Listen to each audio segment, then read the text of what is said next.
Discovery Paranormal. The only show you can count on, really, not really. There's also the Red Pill News. The Centralist every Friday from 10 to midnight Eastern. Joe Montaldo and I on there picking apart picking apart the news like a chicken on Saturday night.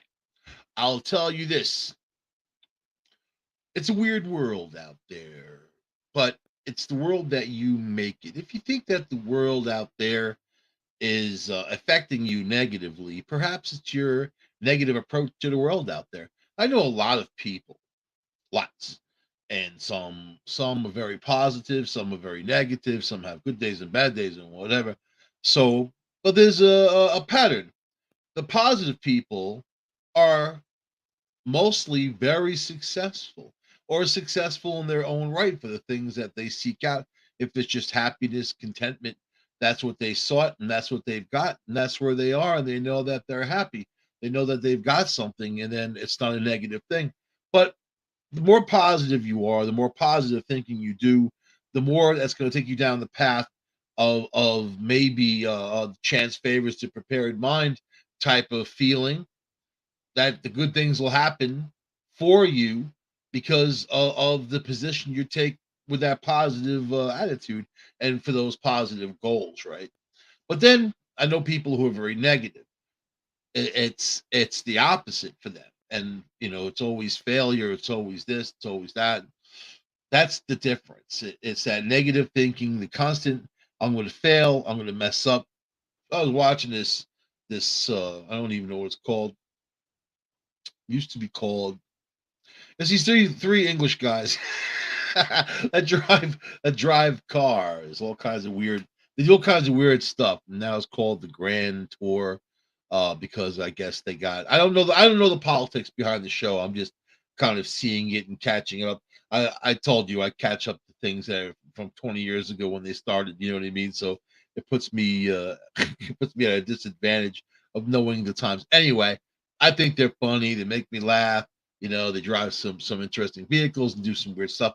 So, but the one guy, the little dude, he goes and crashes this $1 million car. Things like that, like 1,200 horsepower, and he's whipping, and you know they do these tasks. And anyway, he crashed and rolled, and almost got killed. I mean, the car, testament to that car, it kept him alive for all that because the guy went down, I think, a couple hundred meters. You know what I mean, and rolled and rolled and rolled across another road and rolled around anyway.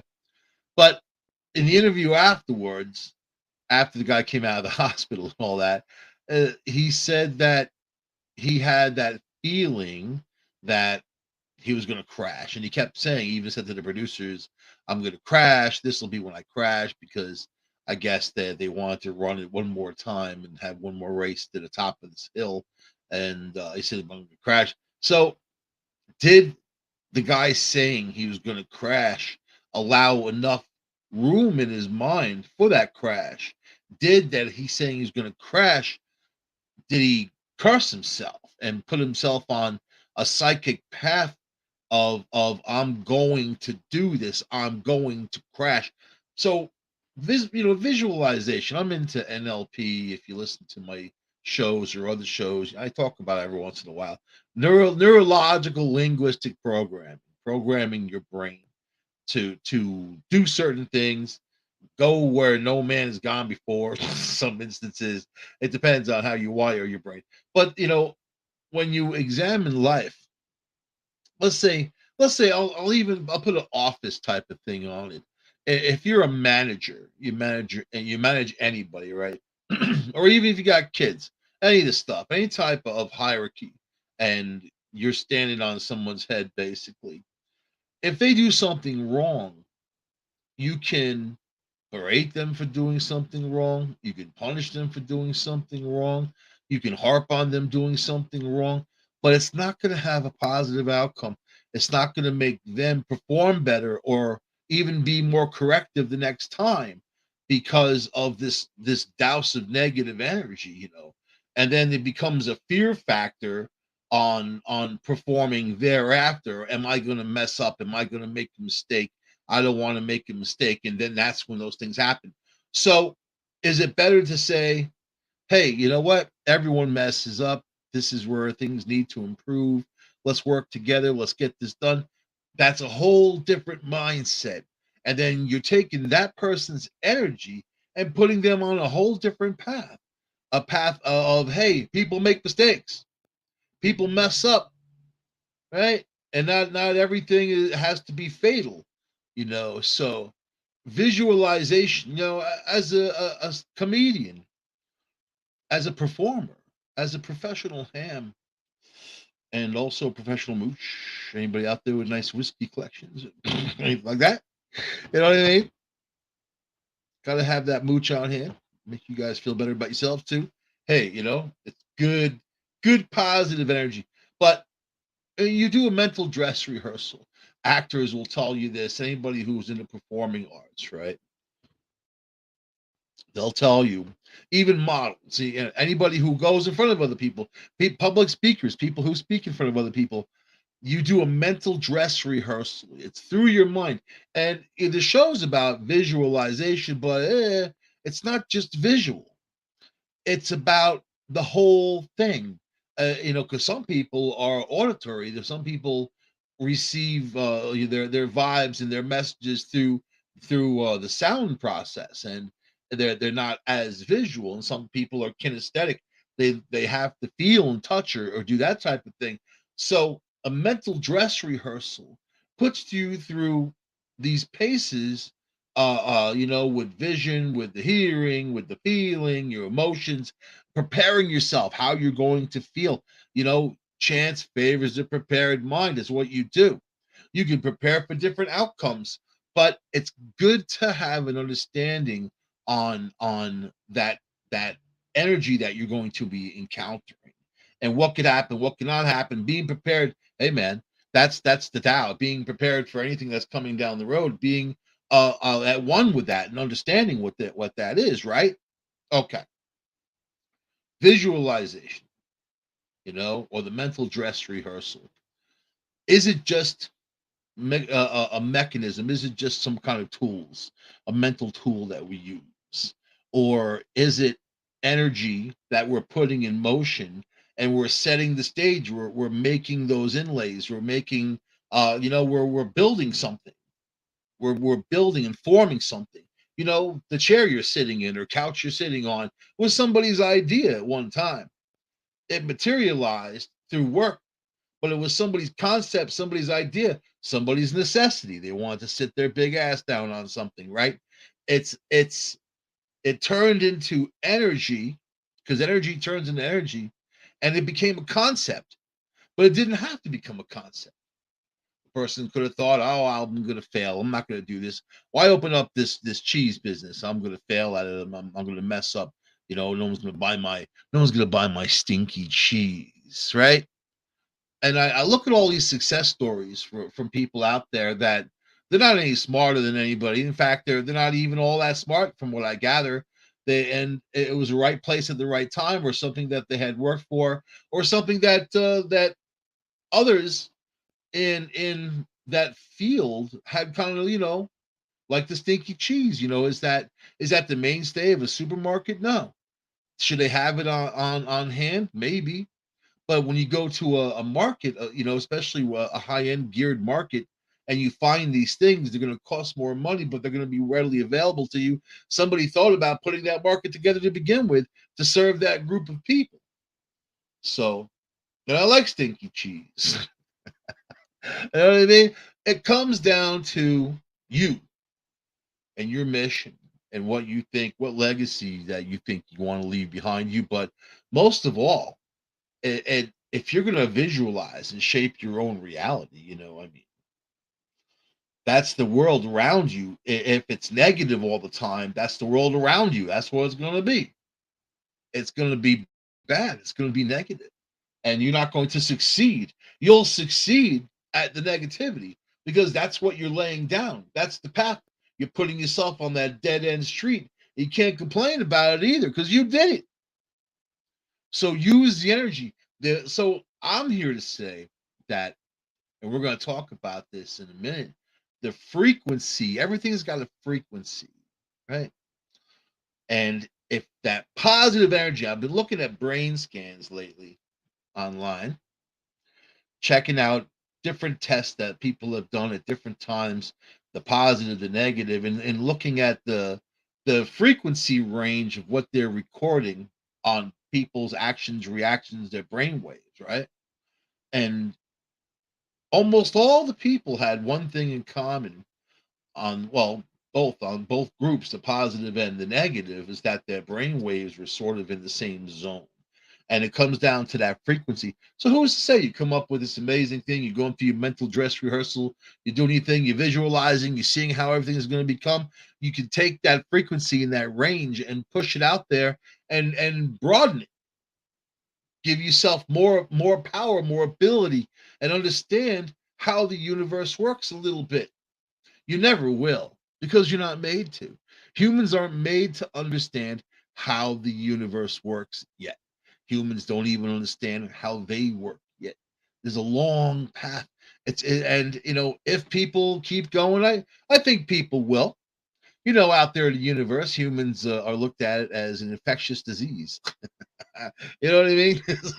So it's hard to get rid of those diseases. You're always going to have that out there. And I like to think my positive side of me says that people are going to be better than this. They're going to grow to understand their own self dignity and their self worth, the things that truly mean something to them, not just the paycheck, which we all need to eat and live, but I'm talking about something answering, I'm looking at all this media stuff and the government stuff and the restrictions and the rules and what they're planning and whatever. And every time I see these things, I always think the exact same thing, that I answer to a higher power. The things that these people are engaged in aren't even in my world, they're beneath me. But yet I'm here and I'm witnessing it and I'm part of it in many ways. But I can also choose not to be part of it in many ways. You don't have to get caught up in it. You don't have to have self worth in the furniture that you own or the jewelry that you have or how many fur coats or whatever you want to pile up. Your your dignity, that's your self worth. You know it. And you go and you cross over, and all those material things get left behind for your relatives to rifle through. But what you have are your talents and your abilities and that dignity that you carry over. That's the most important thing. That's the, you want to find happiness. That's the path. That's the path to happiness. I just told you. You're welcome. So, what's reality? Reality is the sum or aggregate of all that is real or existent within a system, as opposed to that which is only imaginary, right? What's imaginary? Most things are imaginary. One of my favorite things is hearing the term live TV. Live TV. Live TV. The images that you see, it may be happening within that realm of time with delays and whatnot, but what you're seeing is a mosaic painted by a CRT or a computer screen or digital dots, LEDs. It's a mosaic. It's a picture painted by a computer, a system. It's not live TV. You're not witnessing it in person. You're not, like when I was young on Long Island going to school, we used to go to Broadway shows, as school trips here and there, right? And then we went to see this one called Grease. Olivia Newton-John just passed away, but she wasn't in it. But movies are cool. Movies are what they are. They're a distraction, bubble gum for the brain. They shouldn't overpower your emotions and or your feelings at all. They shouldn't impact you negatively at all. And a lot of movies do, which is a whole thing that's happening. But like a Broadway show, when you're going to see a live show, there are people performing their hearts out, so proud to be there. That energy is just unbelievable. If anybody has seen this, even on a small level, when I used to go see the kids in their plays at school and all that, you know, it you feel it. You feel it. It takes you on a journey, that energy. That's something that's hard to get out of pixels. It's not impossible, but it provokes emotion. But I'm talking about the feeling of that energy, right? That shared space, because you're the audience, and then they're up on stage, musicians are down below and they're playing and everybody's doing their thing and it's all synchronized and planned out and these guys are putting their all into it. That's beautiful. If you know beauty, that's beauty. But what's the reality of your reality? The reality of our reality is our perception, and people perceive things differently. You know, if five people see a car accident and they're all looking at the exact same thing at the exact same time, they're going to have five different interpretations of what happened, five totally different stories. It'll have some common denominators, yeah, but it'll be five totally different stories. That's the way people are. So when you're shaping your reality, right, what do you envision?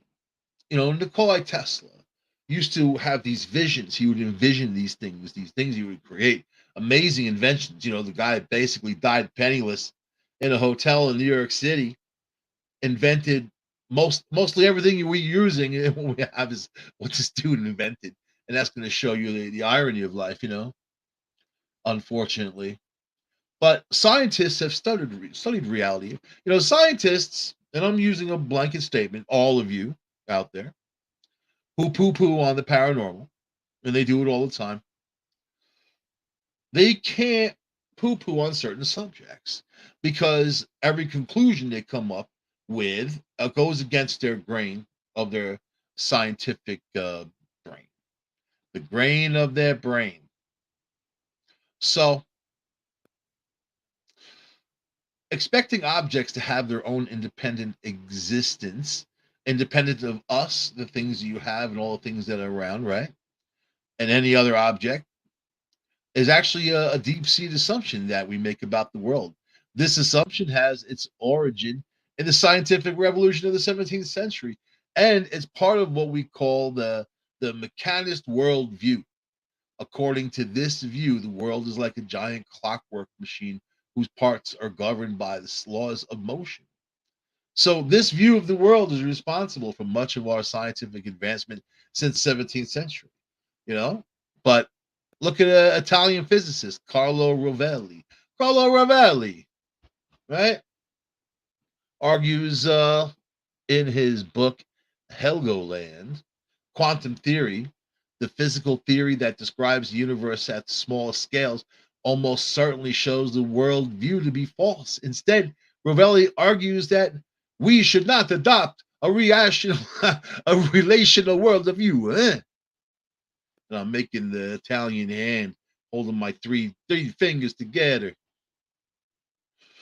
Right? So, what does it mean to be relational? So, during the scientific revolution, the English physics pioneer Isaac Newton and his German counterpart Gottfried Leibniz disagreed on the nature of space and time. Newton claimed space and time acted like a container for the contents of the universe. That is, if we could remove the contents of the universe, all the planets, stars, and galaxies would be left with empty space and time, and this is the absolute view of space and time. Leibniz, on the other hand, claimed that space and time were nothing more than the sum totals of distances and durations between all the objects and events of the world. If we remove the contents of the universe, we would remove space and time also. This is the relational view of space and time. And they're only the spatial and temporal relations between objects and events. The relational view of space and time was a key inspiration for Einstein when he developed his general relativity. But I'm going to say it like this: they're all wrong, or they're kind of right.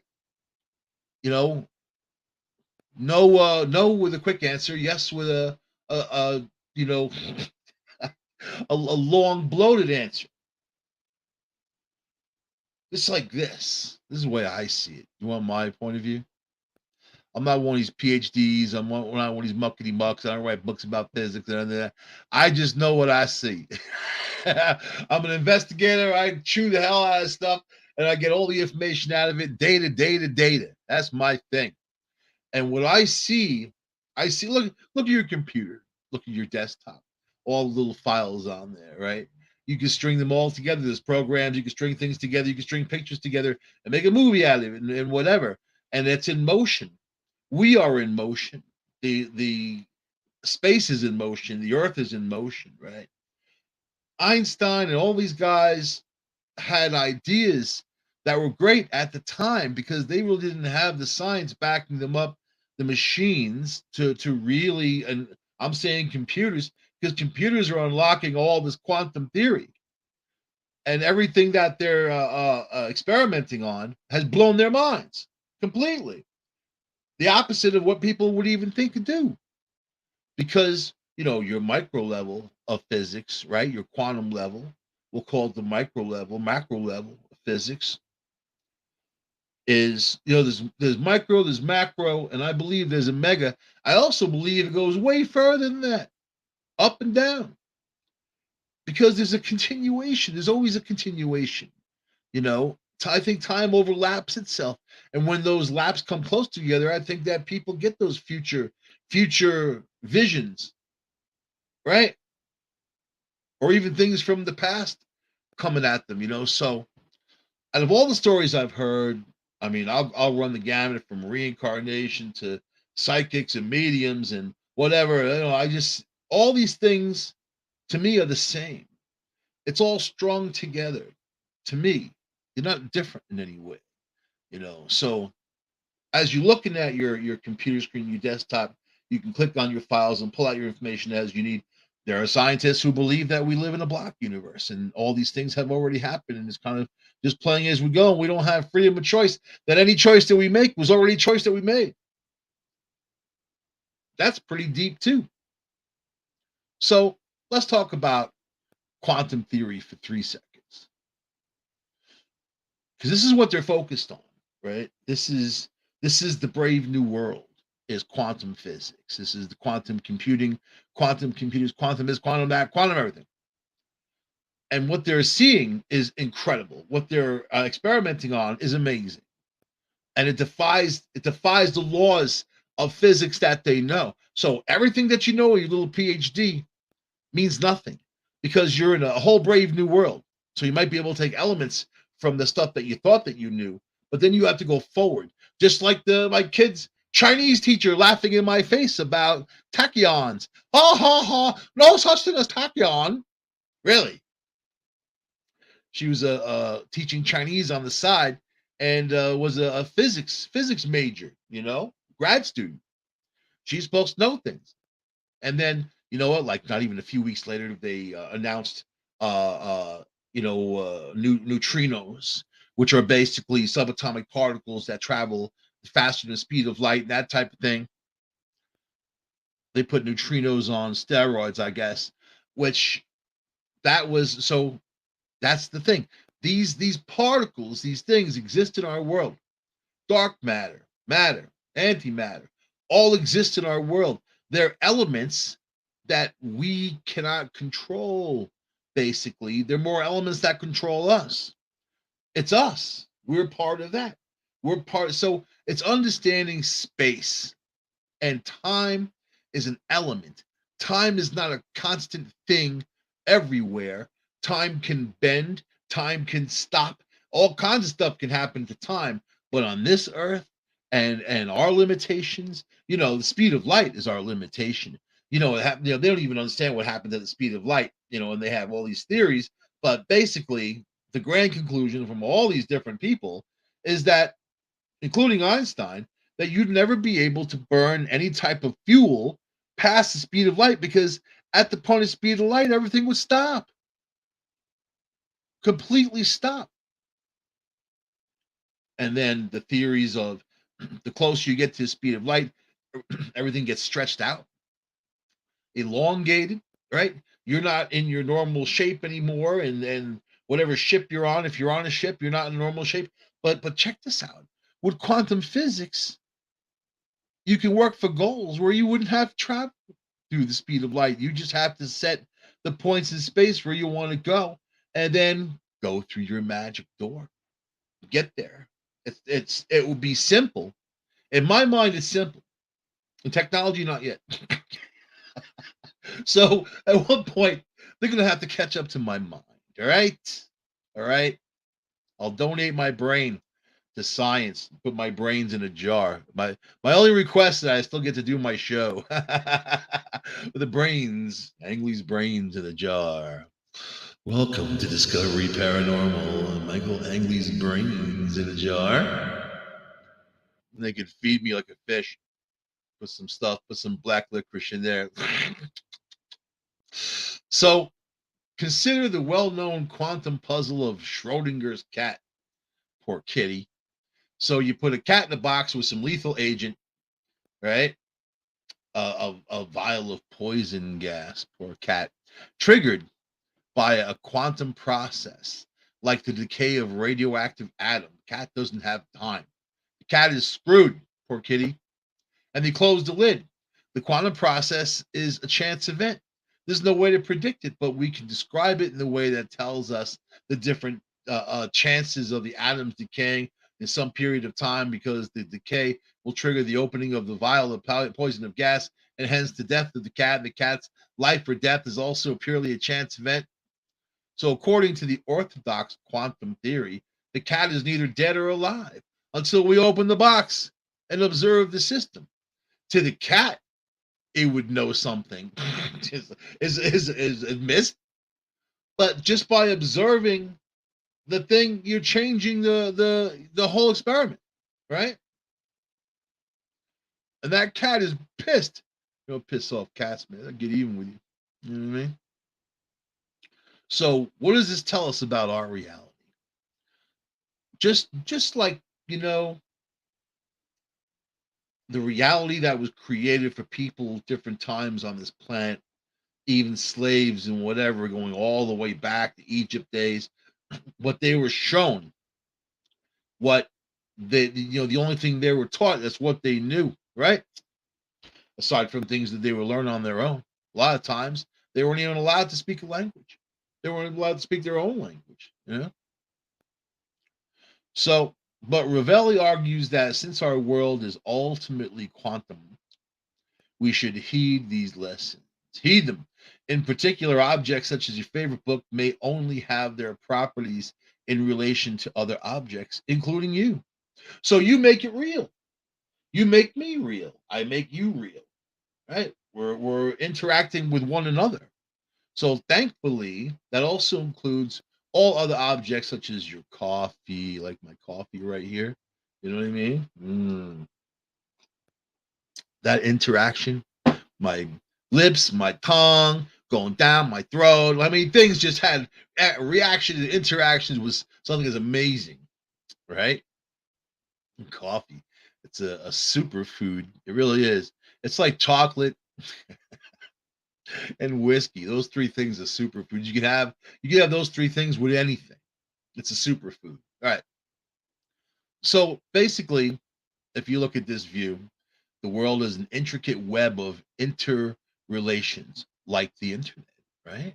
Such that objects no longer have their own individual existence independent from other objects, like an endless game of quantum mirrors. So, like how your brain is wired, and the electric that goes to your brain, and all the little impulses that fly around, which is like an internet, right? If you, I'm just using that as a basic comparison, but that's where we're at in the universe. And all of these things are connected and interconnected.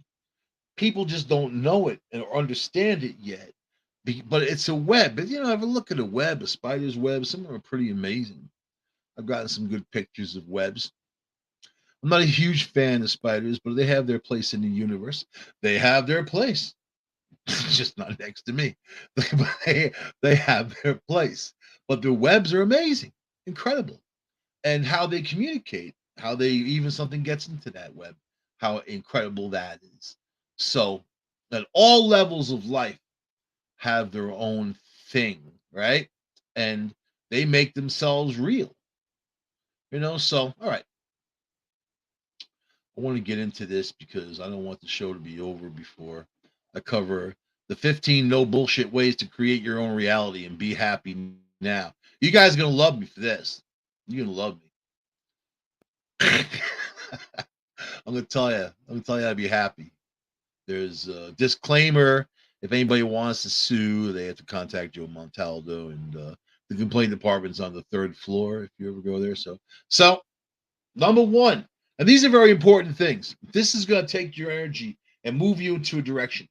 This is going to help you create the reality around you. If you want a new reality, you have to start thinking differently and don't fall into the old patterns of the negativity. Follow. Go look up NLP. Go look up on YouTube after the show, of course, and and learn some simple techniques to offload that negativity, because some people just gets back into your head. It grows and grows and grows, like the creeping crud, and then you have to just get rid of it and focus on the good. Well, what bad things can happen to me today? Well, shit, anything freaking bad can happen, you name it. And then you start looking for bad things to happen. Well, what good thing can happen to me today? Well, anything good can happen, anything good. And it's what you make of it. It's what, when you go out and you, like my good friend Frank a long time ago said, I'll quote you: for the people that want a date, go out and look for a date. The people that want a job, go out and look for a job. The people that want success, go out and look for it. It's not going to come to you. They're not gonna, find you sitting on your couch eating potato chips. It's out there. I love these dating apps too, like trying to entice people. The best woman, like for me, is somebody who's not on the internet. So that's kind of the way it goes. I don't, you know what? The internet corrupts. I'm going to leave it there. But here's 15 ways going to change your life. You're going to send me a letter. God, you changed my life. Like, thank you so much, sir. You don't have to call me sir either. Just call me Mick. Call me Mick, God damn it. Number one, be grateful for what you already have, right? I should do these like the 15 commandments. How's that? Number one, be grateful for what you already have. So, Greg McKeown, the author of Essentialism, wrote, if you focus on what you lack, you lose what you have. If you focus on what you have, you gain what you lack. A change in your perspective. And perspective is what? Is how we shape our reality, how we understand things, how we interpret things, those different sides to the stories, right? A change in your perspective can change your reality. It's easy to get into thinking that your job or whatever may be getting too difficult or whatever, man. You let it pile on. Some people get anxiety over doing simple tasks after a while. If you let it happen, it's gonna happen. If you build those roadways to those conclusions, that's where you're gonna end up there, right? So instead of looking at your job, your thing, your life, whatever you got going on as a burden, you can choose to be grateful that you're able to provide for the ones that you love. You're able to educate the people around you. You're able to help the people around you, and you could be nice. And that nice gets you nice, right? So it's about improving those skills. How about build a vision board? Often the reason why people don't achieve their dreams is that they don't have a clear picture in their heads. Remember, I just said about visualization and the whole bit, mental dress rehearsal. So making a vision board can help. Cutting and pasting photos of your dream house, travel, or car, or some hot girls if you're looking for some, or hot guys. There's people, or yourself, right? But don't hate on yourself, no matter what you are, fat, skinny, or whatever the hell you are, and don't compare yourself to others. There's two don'ts on the list, right? Don't do those two things. There's no point in doing those things. You see someone with money, they've got this, they've got whatever, and then you're thinking like, man, you're piss poor, you whatever. It doesn't matter. You're not them. They're not you. You don't have the same life or problems or nothing. But you can work for those goals. You can model yourself after that. You can learn from that person. Don't be afraid to ask successful people for advice. They love giving advice. Love giving advice. A lot of people don't ask them how they got where they got, but you should. All right. Anyway, so you can cut and paste your dreams, your dream house. You think that's a horrible ghetto? You think like anybody like, I really want to move into a horrible ghetto. You know what I mean? You want to put pictures up of just like the shootings and bodies in the street and whatever. Doesn't that sound silly? I was thinking about that today. Like, no one's trying to move into these horrible places, So why don't we fix them? Why don't we make them better? Why don't the politicians work for goals of making them better? Right? Aha! I've been on a positive kick all day. It won't last long. But here's number 3. Delve into your personal power. Creating your own reality will require work and perseverance. And sometimes it's not easy, sometimes it is. Depends on where your brain is at. The most effective way to go is to tap into that personal power. We all have it inside of us. Whatever you want to call it. You can call it God, whatever you want to call it. It's in there. And it's an unbelievable, undying source of energy, right? And you don't have to go somewhere to get it. You don't have to listen to some preacher. You don't have to go anything like that. It's inside of you. It's inside of you, and you tap into that. So use that power and potential inside of yourself. You know, uh, we become bogged down in self doubt. That happens. People hate on themselves. I do it too, and and it stops us from being happy. So I learned that a long time ago. And if you want to go forward, you want to go forward with a good head. You want to go forward with power, and that personal power, right? True power comes from within. That's always the truth of it.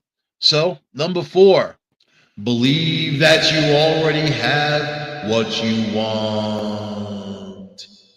So, studies have found that through visualizing an outcome in one's mind, they'll be able to experience in their real life. Of course, we just talked about that earlier. Visualization benefits not just attaining one's life goals, but also helps improving your physical health.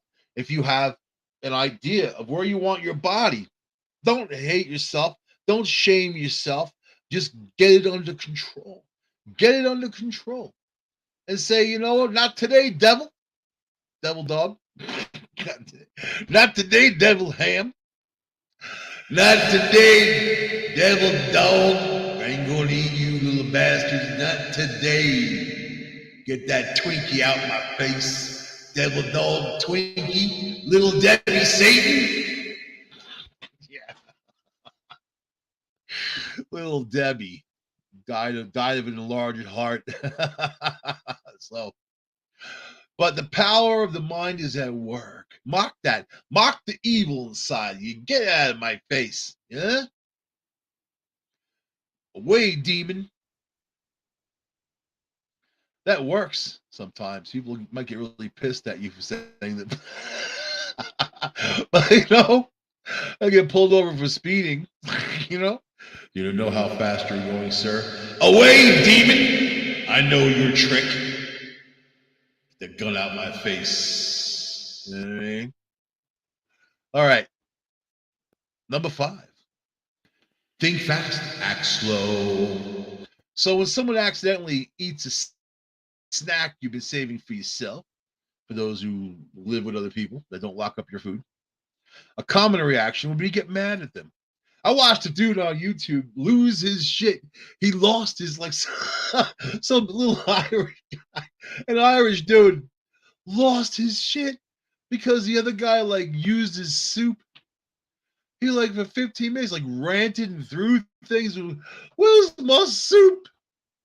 I can't believe you ate my soup. Oh, I worked all day and I want my soup. Oh, the goddamn soup. The only thing I can look forward to is having that soup. And this guy's recording it, tormenting his friend for our entertainment on the internet. Yeah, look up Irish guy in soup. It's got to come up. Oh my god, it's funny. So, okay, let's see. People might start getting more possessive over your belongings because you no longer trust people, or you might start. And this is a reactive mode thinking. Don't touch my dynamite. You know what I mean? Are you eyeballing my C4? How dare you? Instead of reacting this way, how about slowing down? I'm good at talking people down. And I'll tell you something, I had to learn that. I was not good at that. I was way more reactionary back in the day. But because of time and experience, or just because I don't give a crap, I don't whatever it is, I've gotten to the point where I can talk down anybody. You got some hostage thing going on, you put me in there, I'll talk him down. Talk down everybody. You know that? So before it comes down to engagement. If someone's looking to engage with you emotionally, you got to shut that down right away. You don't give them any room to roam. You just dead end it, and it's over.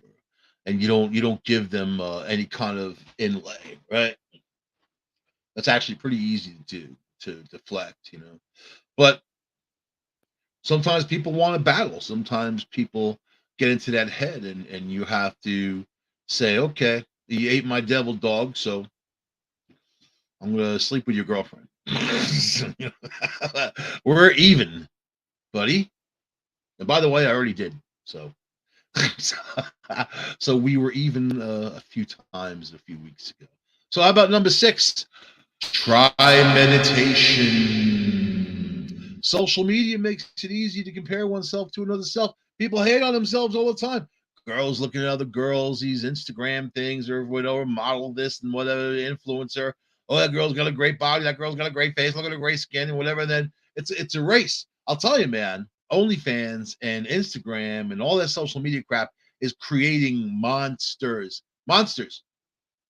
So in the world of meditation, you want to be able to shut that stuff off, go into your own head. My mom taught me how to meditate when I was like 3 or 4 years old, whatever. I remember doing it. She would say, envision your air going in and out of your mouth, and your nose, your lungs, with all these colors coming in and out, and all that stuff as you're breathing in and out. It worked. So that's my it worked. It worked. All right. So, of course, meditation comes in many forms, but you know what? Just kind of relaxing your thoughts, getting that blackness in your head, not thinking about anything. Just like when you wake up in the morning. When you wake up in the morning, a lot of people just start rifling through their head all the stuff they got to do immediately right after that, and even the whole day, what they're going to do and this and that. That can be overwhelming.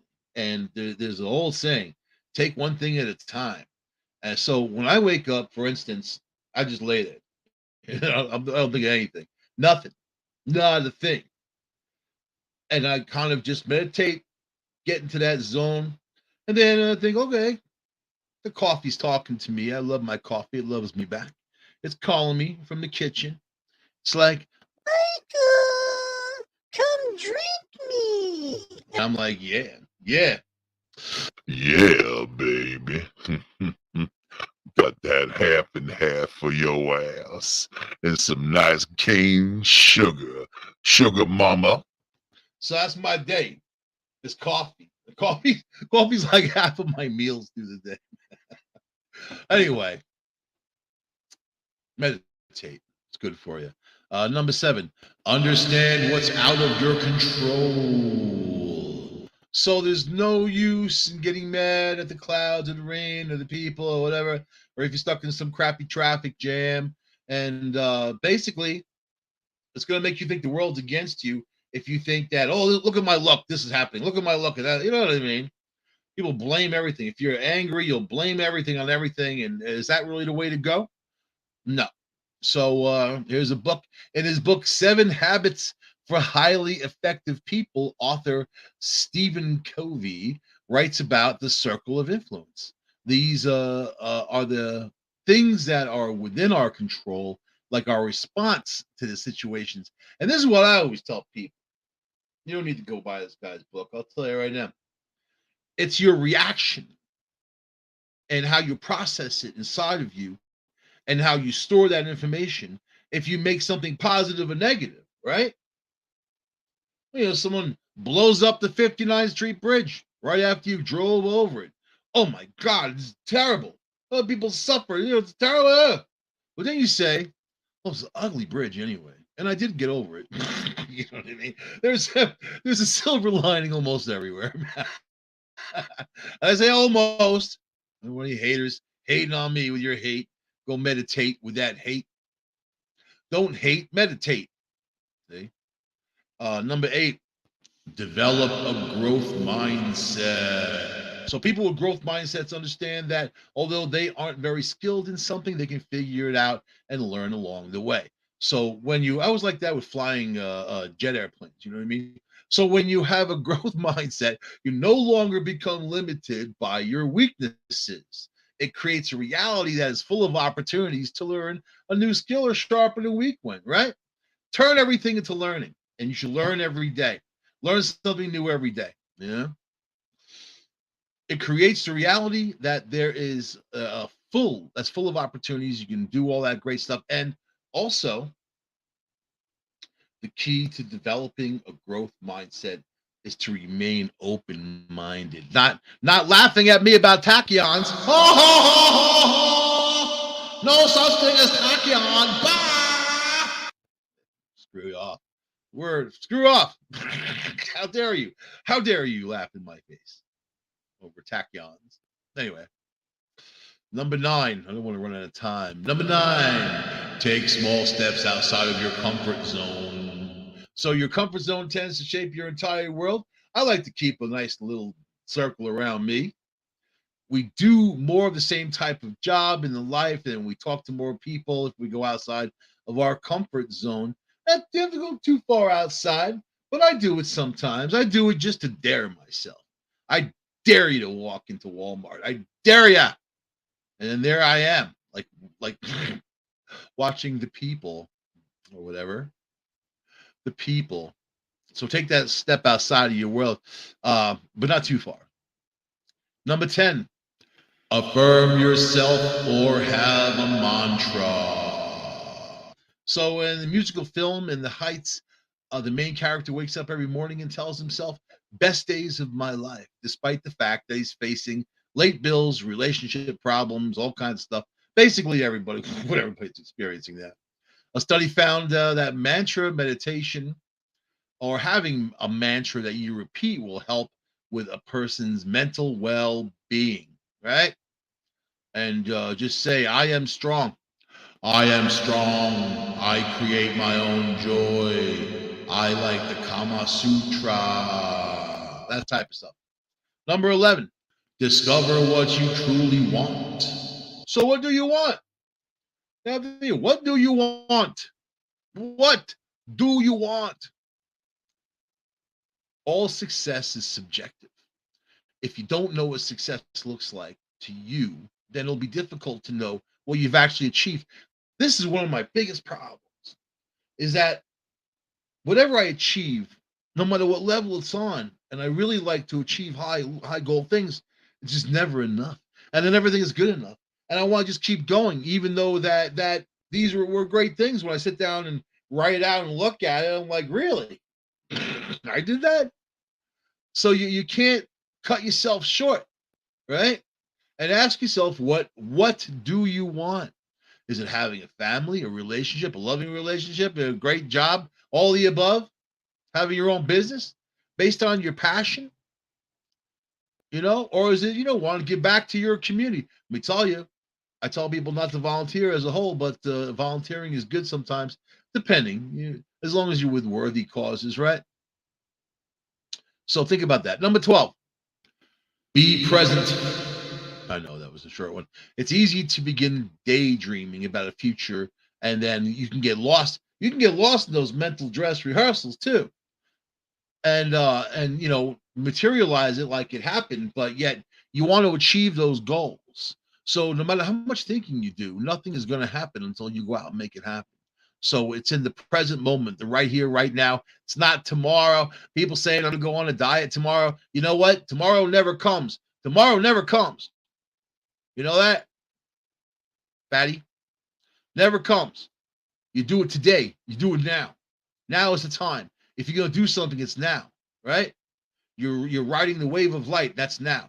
So anyway, number 13, be aware of your emotions. So since time's getting short, we already talked about emotions.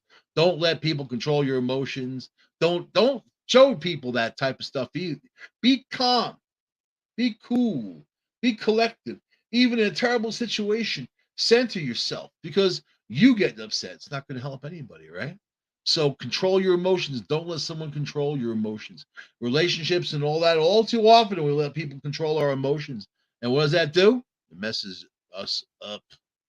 Number 14, question your beliefs. Catholics. So you're raised really, how you raise is really affects the world around you and the things that you were exposed to, especially when it comes to organized religion and all the ills and the stuff that they've taken part of and what they've done. But really it's about power control and also longevity of those religions, getting people to keep going there, giving them money so they can keep going forward, right? How does that affect you and yourself in your everyday life?